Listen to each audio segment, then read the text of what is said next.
Group 1 aspirants కోసం టీశాట్ ప్రతిష్టాత్మకంగా నిర్వహిస్తున్నటువంటి కార్యక్రమానికి స్వాగతం. భారత అంతరిక్ష కార్యక్రమాలకు సంబంధించినటువంటి అంశాలు పరిశీలిస్తూ ఉన్నాం. ఈ క్రమంలో సంస్థాగతంగా అంతరిక్ష కార్యక్రమాలను ముందుకు తీసుకొని పోవడానికి గాను, అదేవిధంగా అంతరిక్ష రంగానికి సంబంధించినటువంటి పాలసీస్‌ని డిజైన్ చేసి ఇంప్లిమెంట్ చేసేటటువంటి సదుద్దేశంతో భారత అంతరిక్ష విభాగము, దీన్ని డిపార్ట్మెంట్ ఆఫ్ స్పేస్‌గా చెప్తూ ఉంటాం. ఇది ఆవిర్భవించడం జరిగింది. అదేవిధంగా డిపార్ట్మెంట్ ఆఫ్ స్పేస్ రూపొందించినటువంటి అంతరిక్ష విధానాలను కావచ్చు, కార్యక్రమాలను కావచ్చు, ముందుకు తీసుకొని పోయేటటువంటి క్రమంలో కొన్ని ప్రధానమైనటువంటి సంస్థలు డిపార్ట్మెంట్ ఆఫ్ స్పేస్ ఆధ్వర్యంలో పనిచేస్తూ అంతరిక్ష కార్యక్రమాలకు ఇతోధికంగా సహాయం చేస్తున్నాయి. మరి వాటికి సంబంధించినటువంటి అంశాలు ఈ వీడియోలో మనం తెలుసుకునే ప్రయత్నం చేద్దాం. సో ఇక్కడ మనకు ఆర్గనైజేషన్ చార్ట్ అనేది కనిపిస్తుంది. దీంట్లో భాగంగా డిపార్ట్మెంట్ ఆఫ్ స్పేస్ ఆధ్వర్యంలో పనిచేసే సంస్థలు, అదేవిధంగా ఇస్రోకి సంబంధించినటువంటి కార్యక్రమాలను కొనసాగించేటటువంటి దాని ఆధ్వర్యంలోని సంస్థల యొక్క చార్ట్ అనేది మనకి ఇక్కడ ఇవ్వడం జరిగింది. ఒక అత్యున్నతమైనటువంటి విభాగాలుగా మనకి ఇక్కడ డిపార్ట్మెంట్ ఆఫ్ స్పేస్ మరియు స్పేస్ కమిషన్ అనేవి కనిపిస్తూ ఉన్నాయి. ఇక్కడ అత్యున్నతమైనటువంటి విభాగాలుగా మనకు department of space and space commission అనేటటువంటివి కనిపిస్తూ ఉన్నాయి. మరి డిపార్ట్మెంట్ ఆఫ్ స్పేస్కి సంబంధించినటువంటి ఆధ్వర్యంలోని సంస్థలుగా మనకి ఇక్కడ ఇస్రోకి ఎగువన ఉన్నటువంటి ఈ సంస్థలు అనేవి మనకు కనిపిస్తూ ఉన్నాయి. దీంట్లో ఫిజికల్ రీసెర్చ్ ల్యాబొరేటరీ అని, నేషనల్ అట్మాస్ఫిరిక్ రీసెర్చ్ ల్యాబొరేటరీస్ అని, north eastern space application centre అని, semi conducting laboratory, Indian institute of space technology అనేటటువంటి సంస్థ, అదేవిధంగా Antrix corporation, new space India limited అనేటటువంటి సంస్థ, దీనితో పాటుగా ఇన్స్పేస్ అనేటటువంటి సంస్థ, ఇవన్నీ కూడా మనకు డిపార్ట్మెంట్ ఆఫ్ స్పేస్ ఆధ్వర్యంలో పనిచేసేటటువంటి సంస్థలుగా మనం చూస్తూ ఉన్నాం. ఇస్రోకి దిగువన ఉన్నటువంటి ఈ సంస్థలన్నీ కూడా మనకు ఇస్రో ఆధ్వర్యంలో పనిచేసేటటువంటి సంస్థలు. ఇస్రో కౌన్సిల్తో సహా ఈ సంస్థలన్నీ కూడా మనకు ఇస్రో ఆధ్వర్యంలో పనిచేసేటటువంటి సంస్థలుగా కనిపిస్తూ ఉన్నాయి. ముఖ్యంగా చూస్తే ఈ సంస్థ దాని యొక్క హెడ్ క్వార్టర్ని దృష్టిలో పెట్టుకొని క్వశ్చన్స్ అడిగేందుకు అవకాశం ఉంది ప్రిలిమ్స్ పాయింట్ ఆఫ్ వ్యూలో. అదేవిధంగా సంస్థకు సంబంధించినటువంటి షార్ట్ కట్ నేమ్, దానికి సంబంధించినటువంటి అబ్రివేషన్ ఓరియంటేషన్లో సైతం మనకు ప్రిలిమ్స్ పాయింట్ ఆఫ్ వ్యూలో క్వశ్చన్స్ అడిగేందుకు అవకాశం అనేది ఉంది. సో వీటికి సంబంధించినటువంటి అంశాలు ఇప్పుడు తెలుసుకుందాం. ఇక్కడ డిపార్ట్మెంట్ ఆఫ్ స్పేస్ ఆవిర్భావ నేపథ్యము, దాని యొక్క లక్ష్యాలు, అదేవిధంగా డిపార్ట్మెంట్ ఆఫ్ స్పేస్ ఆధ్వర్యంలో పనిచేసేటటువంటి సంస్థల గురించి రాయండి అని నేరుగా క్వశ్చన్ అడిగేందుకు అవకాశం ఉంది. లేదా ఏవేని 2 లేదా 3 లేదా 4 సంస్థలను మెన్షన్ చేస్తూ అక్కడ వాటి గురించి రాయమని చెప్పి అడిగే అవకాశం ఉంది. ఇలా చూస్తే భారతదేశంలో అంతరిక్ష కార్యకలాపాలు అనేవి 1962లో ప్రారంభమైనటువంటి Indian national committee for space research అనేటటువంటి సంస్థతో ప్రారంభమైనట్లుగా మనం ఇక్కడ గమనించవచ్చు. దీన్ని మనము ఇన్కోస్పార్ అనేటటువంటి అంశంగా చూస్తూ ఉన్నాం. అదే సంవత్సరంలో అంటే 1962లోనే తిరువనంతపురం సమీపంలో తుంబా ఈక్వెటోరియల్ రాకెట్ లాంచింగ్ స్టేషన్, దీన్ని TERLS అనేటటువంటి అబ్రివేషన్తో చూస్తూ ఉన్నాం. 1962లో TERLSకి సంబంధించినటువంటి అంశాలు కూడా ప్రారంభం కావడం జరిగింది. అదేవిధంగా చూస్తే ఇండియన్ స్పేస్ రీసెర్చ్ ఆర్గనైజేషన్, భారత అంతరిక్ష పరిశోధనా సంస్థ అనేది ఆగస్టు 1969లో స్థాపించడం అనేది జరిగింది. ఎప్పుడైతే ఇస్రో ఆవిర్భావం జరిగిందో అప్పుడు సంస్థాగతంగా భారత్లో అంతరిక్ష కార్యక్రమాలు ఏర్పడినట్లుగా మనం గమనించవచ్చు. మరి అంతక్రితం సంగతి సార్ అంటే ఇక్కడ వ్యక్తిగతమైనటువంటి, అంటే ఏ సంస్థకు ఆ సంస్థ వ్యక్తిగతమైనటువంటి, అదేవిధంగా వ్యక్తులు సైతం మనకు మిత్ర అనేటటువంటి వ్యక్తులు సైతము వీరు సొంతంగా అంతరిక్ష పరిశోధనలు చేపట్టినటువంటి కార్యక్రమాలుగా చూస్తూ ఉండగా, భారతదేశంలో సంస్థాగతమైనటువంటి అంతరిక్ష కార్యక్రమాలు అనేవి ఇస్రో ఆవిర్భావంతో అంతరిక్ష కార్యక్రమాలు, అంతరిక్ష సంస్థలన్నీ ఒక్కతాటి మీదకి వచ్చి పనిచేసేటటువంటి క్రమాన్ని ఇక్కడ మనం గమనించవచ్చు. ఇస్రో ఆవిర్భావం తర్వాత మరి సంస్థాగతమైనటువంటి కార్యక్రమాలు మొదలయ్యాయి అనుకున్నాం.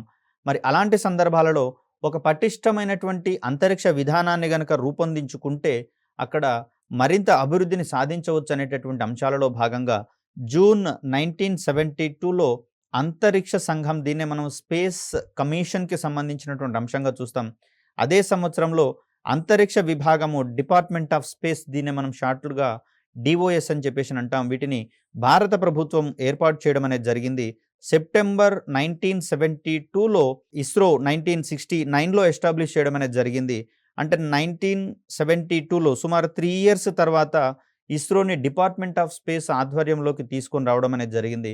ప్రస్తుతం ఇస్రో అనేది డిపార్ట్మెంట్ ఆఫ్ స్పేస్ యొక్క అనుబంధ విభాగంగా పనిచేస్తున్నట్లుగా మనం ఇక్కడ గమనించవచ్చు. కాకపోతే స్వయం ప్రతిపత్తి ఉన్నటువంటి ఒక సంస్థగా మనం ఇస్రోని పరిగణించాల్సి ఉంటుంది. సో ఇక్కడ డిపార్ట్మెంట్ ఆఫ్ స్పేస్కి సంబంధించి చూస్తే దీని యొక్క సెక్రటేరియట్ కార్యనిర్వాహక కార్యాలయం అనేది, అదేవిధంగా ఇస్రో యొక్క ప్రధాన కార్యాలయం సైతము బెంగుళూరులోని అంతరిక్ష భవన్లో ఉన్నట్లుగా మనం ఇక్కడ గమనించవచ్చు.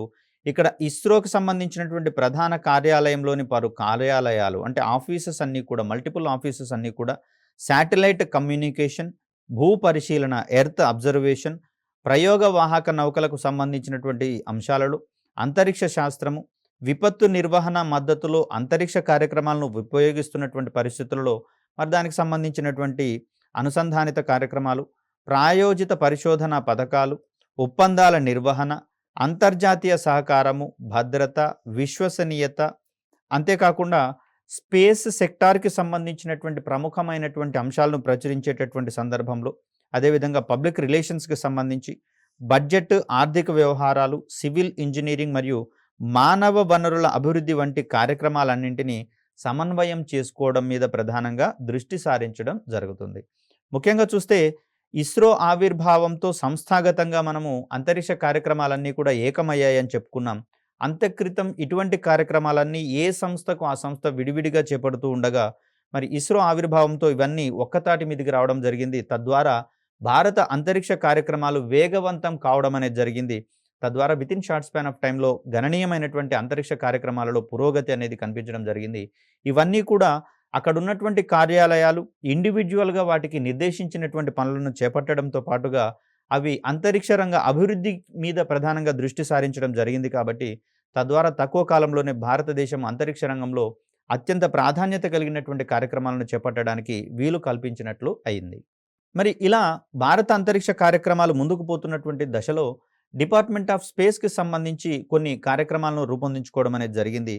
సో దీంట్లో భాగంగా చూస్తే అంతరిక్ష నౌకలను ప్రయోగించడానికి స్వదేశీ సామర్థ్యాన్ని కలిగి ఉన్నటువంటి లాంచ్ వెహికల్ ప్రోగ్రామ్ని రూపొందించి నిర్వహించడం.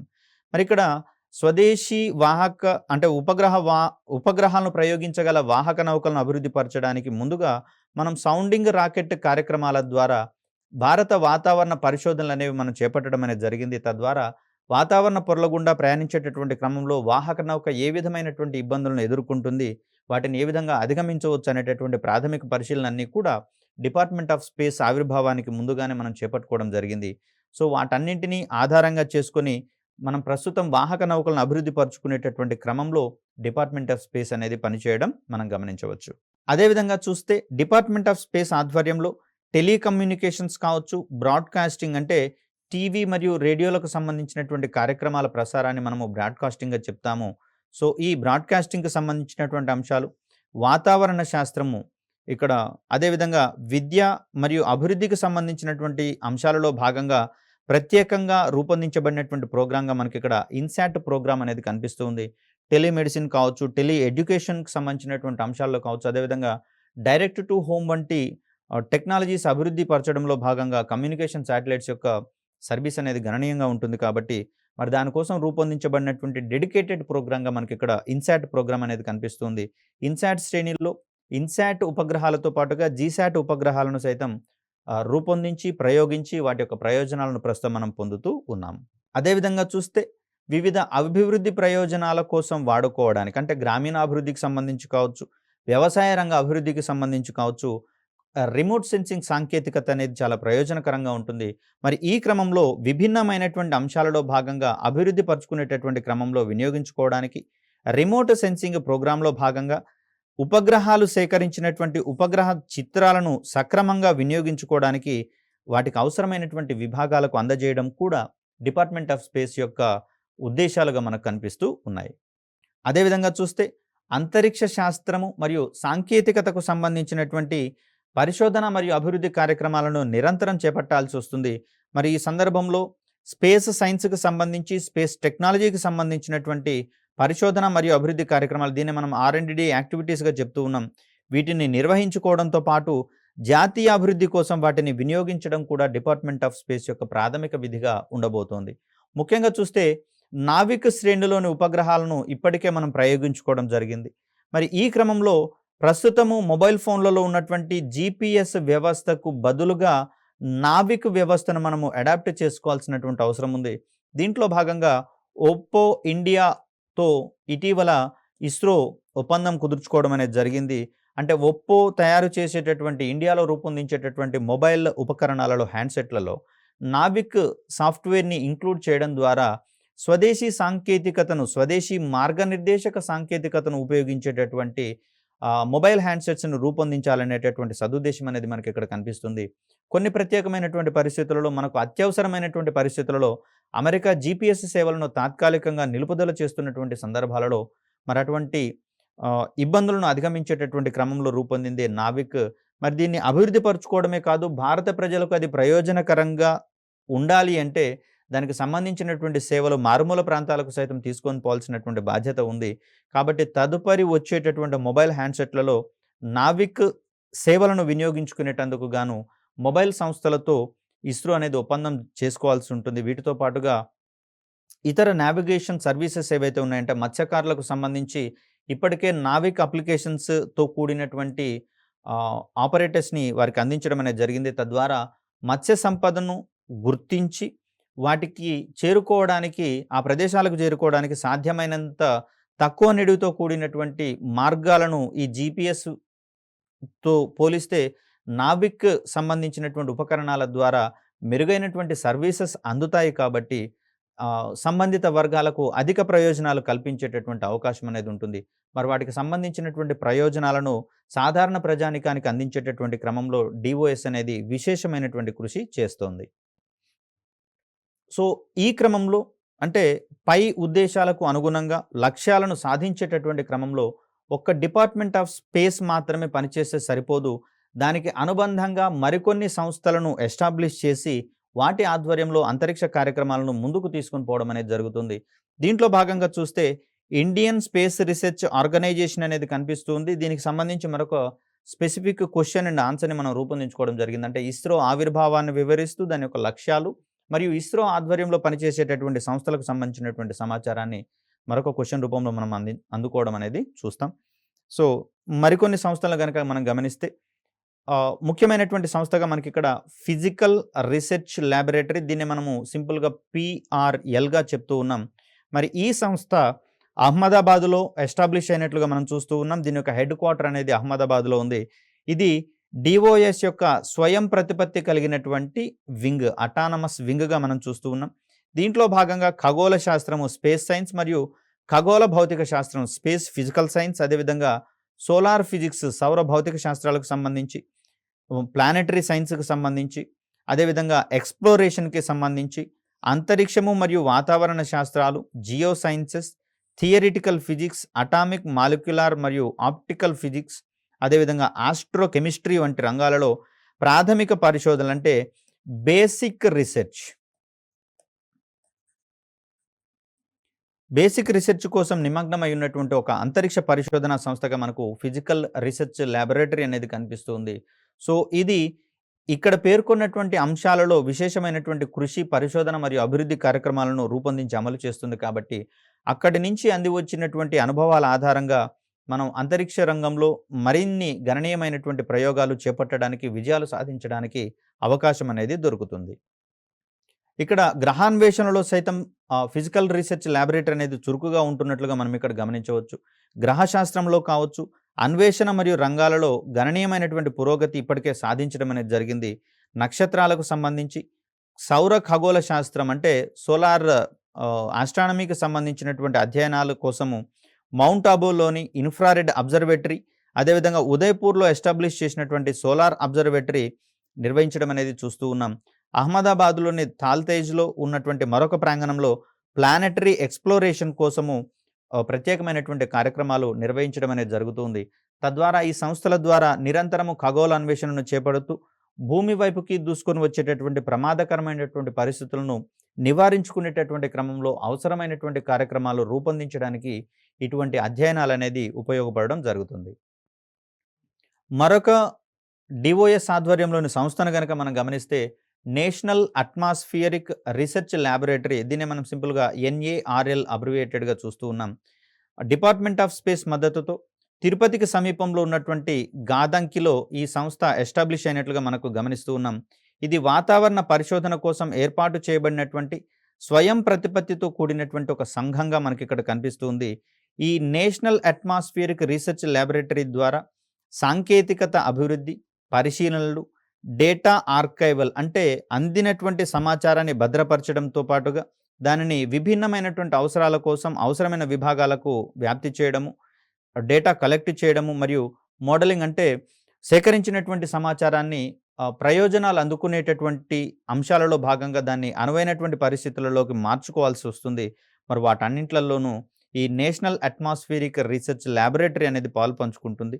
ఇక్కడ ఈ కేంద్రం ఆధ్వర్యంలో 7 ప్రధాన సమూహాలలో పరిశోధన మరియు అభివృద్ధి కార్యక్రమాలు చేపట్టి అవి దిగ్విజయంగా ముందుకు తీసుకొని పోబడుతున్నట్లుగా మనం ఇక్కడ గమనించవచ్చు. అంటే ఏ వింగ్‌కి సంబంధించి దానికి ఒక స్పెషలైజ్డ్ ఏరియాలో పరిశోధన మరియు అభివృద్ధికి సంబంధించినటువంటి కార్యక్రమాలను నిర్దేశించడం జరిగింది. తద్వారా వచ్చేటటువంటి సాంకేతికపరమైనటువంటి అంశాలలో ఆధారంగా చేసుకొని మానవాళికి ప్రయోజనాలు అందించేటటువంటి అంతరిక్ష కార్యక్రమాలు చేపట్టి అక్కడ ముందుకు తీసుకొని పోవడం అనేది జరుగుతుంది.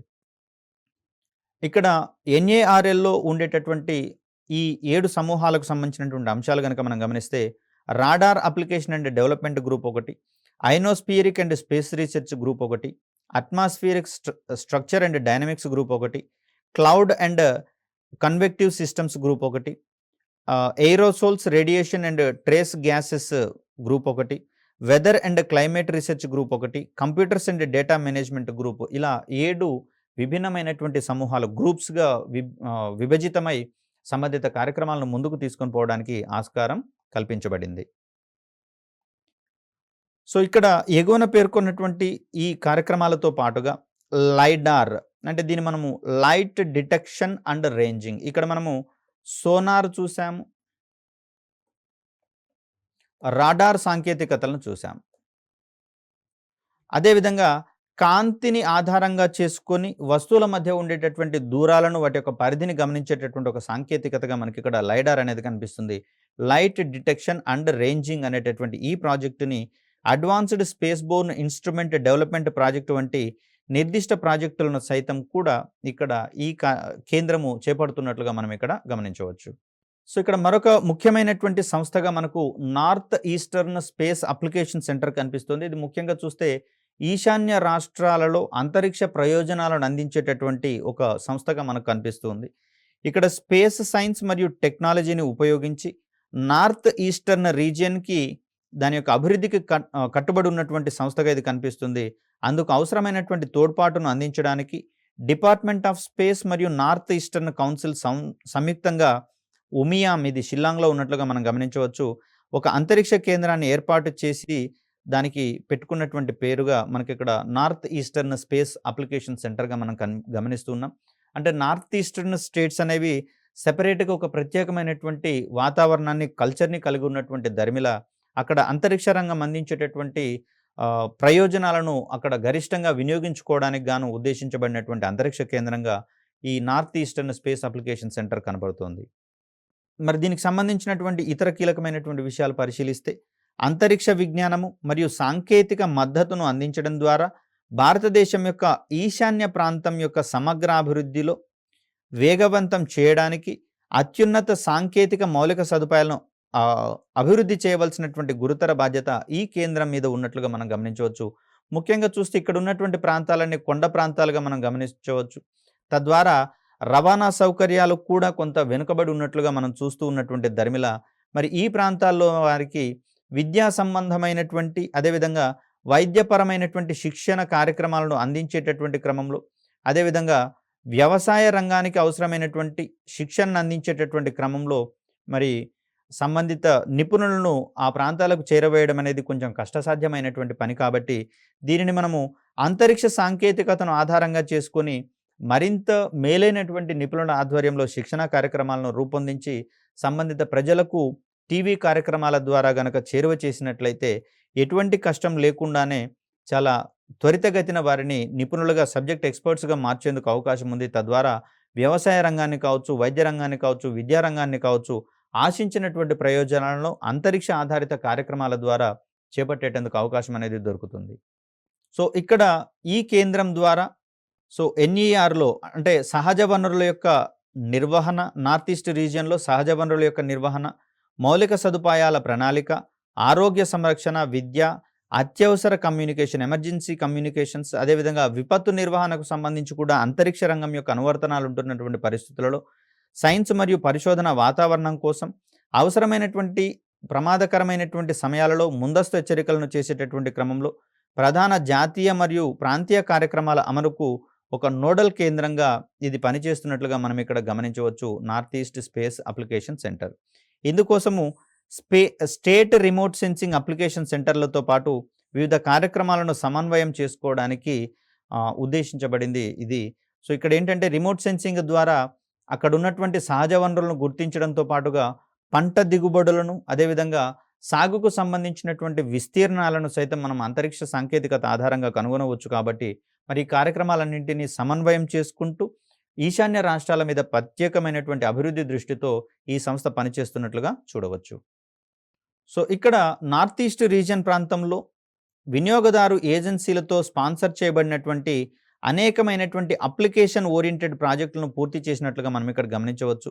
అదేవిధంగా ఎర్త్ అబ్జర్వేషన్కి సంబంధించినటువంటి అప్లికేషన్ మిషన్, అదేవిధంగా ISRO geosphere biosphere programme, satellite communications, disaster management support మరియు స్పేస్ సైన్స్ ప్రోగ్రాంల కింద పలు పరిశోధన మరియు అభివృద్ధి కార్యక్రమాలను సైతం ఈ సంస్థ చేపట్టినట్లుగా మనం ఇక్కడ చూస్తూ ఉన్నాం.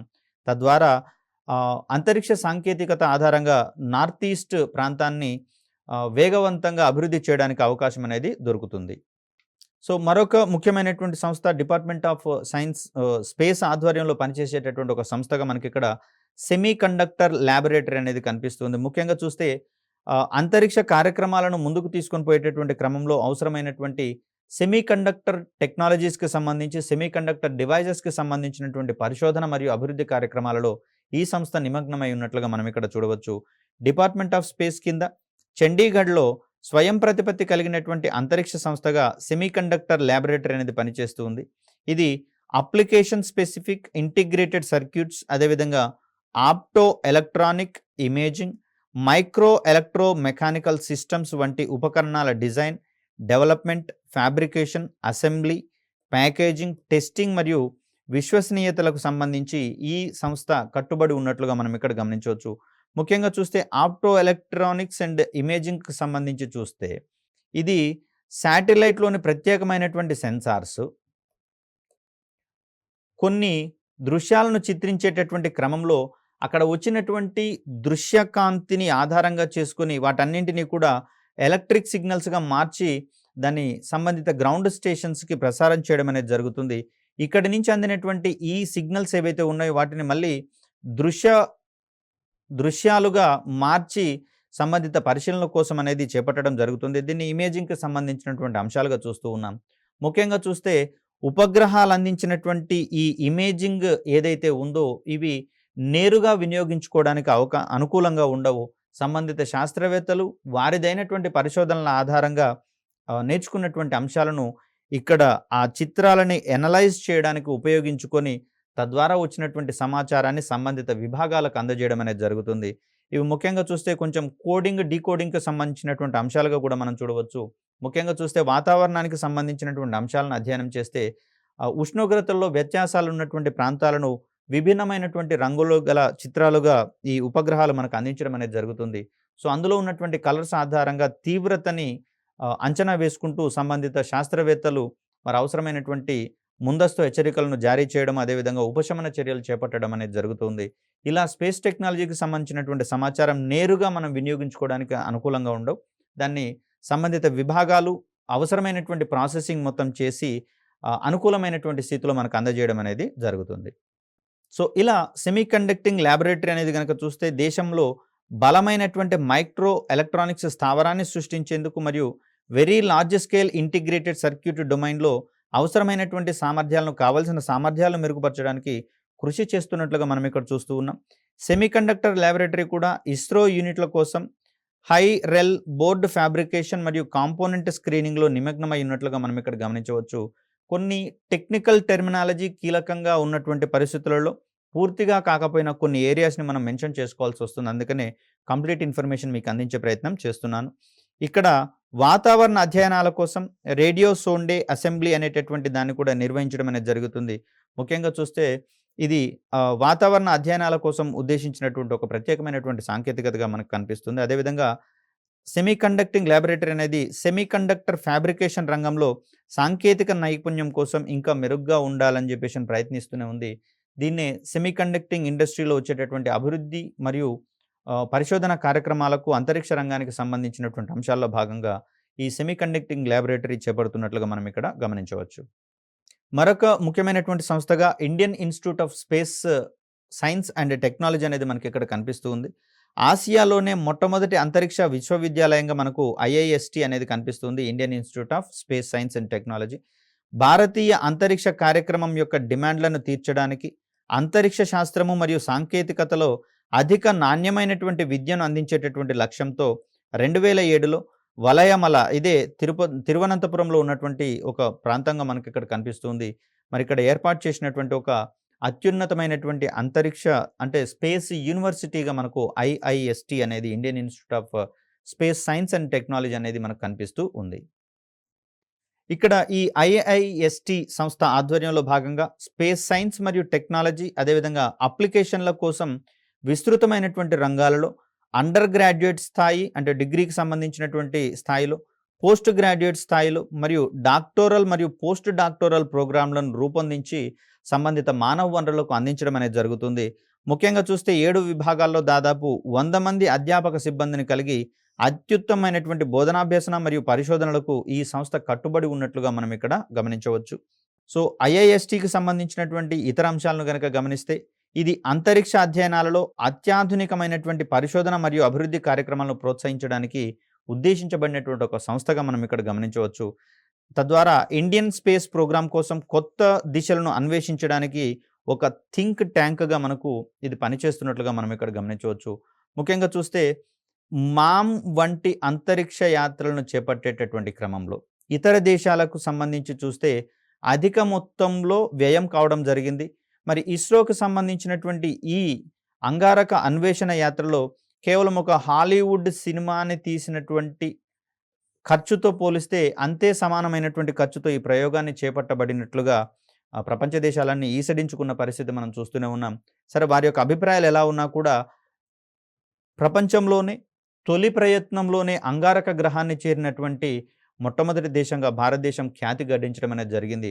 సరే, ఇతరుల యొక్క ఈర్ష్య ఎలా ఉన్నా కూడా ఇలాంటి ఐఐఎస్టి వంటి సంస్థలు నిరంతరము అంతరిక్ష అన్వేషణల కోసం మెరుగైనటువంటి సాంకేతికతల మీద దృష్టి పెడుతున్నటువంటి పరిస్థితుల్లో మరి ఇటువంటి అత్యద్భుతమైనటువంటి విజయాలు నమోదు చేయడం అనేది మనం ప్రముఖంగా ప్రస్తావించుకోవాల్సి ఉంటుంది. సో ఇక్కడ మరొక ముఖ్యమైనటువంటి అంతరిక్ష విభాగంలోని సంస్థగా మనకి ఇక్కడ ఆంట్రిక్స్ కార్పొరేషన్ అనేది కనిపిస్తూ ఉంది. దీన్ని అంతరిక్ష కార్యక్రమాలను వాణిజ్య ప్రాతిపదికన చేపట్టేటటువంటి ఒక కార్యక్రమంగా మనకు ఇక్కడ కనిపిస్తుంది. ఇది బెంగళూరులో ఉన్నటువంటి ఒక department of space administrative control పూర్తిగా యాజమాన్యంలో ఉన్నటువంటి ఒక భారత ప్రభుత్వ కంపెనీగా మనకి ఇక్కడ కనిపిస్తుంది. యాంట్రిక్స్ కార్పొరేషన్ లిమిటెడ్ ప్రారంభంలో ప్రైవేట్ లిమిటెడ్ కంపెనీగా ఎస్టాబ్లిష్ కావడం అనేది జరిగింది. అయితే దీనిని ప్రాధాన్యత ఉన్నటువంటి అంతరిక్ష సంస్థగా గుర్తిస్తూ 1992 సెప్టెంబర్లో భారత ప్రభుత్వ యాజమాన్యంలోని ఇస్రో యొక్క మార్కెటింగ్ విభాగంగా మనకి ఇక్కడ ఏర్పాటు చేయడం అనేది జరిగింది. తద్వారా అంతరిక్ష ఉత్పత్తులకు సంబంధించి సాంకేతిక కన్సల్టెన్సీ సేవలు, అదేవిధంగా ఇస్రో అభివృద్ధి చేసినటువంటి సాంకేతిక పరిజ్ఞానాల బదిలీ, దీన్నే మనము ట్రాన్స్ఫర్ ఆఫ్ టెక్నాలజీ వంటి అధ్యయనాలుగా చూస్తాం. వీటన్నిటి యొక్క ప్రమోషన్ మరియు వాణిజ్యపరమైనటువంటి విస్తరణ కోసము ఆంట్రిక్స్ కార్పొరేషన్ని ప్రస్తుతం భారత ప్రభుత్వ సంస్థగా పరిగణిస్తూ ఉన్నాం.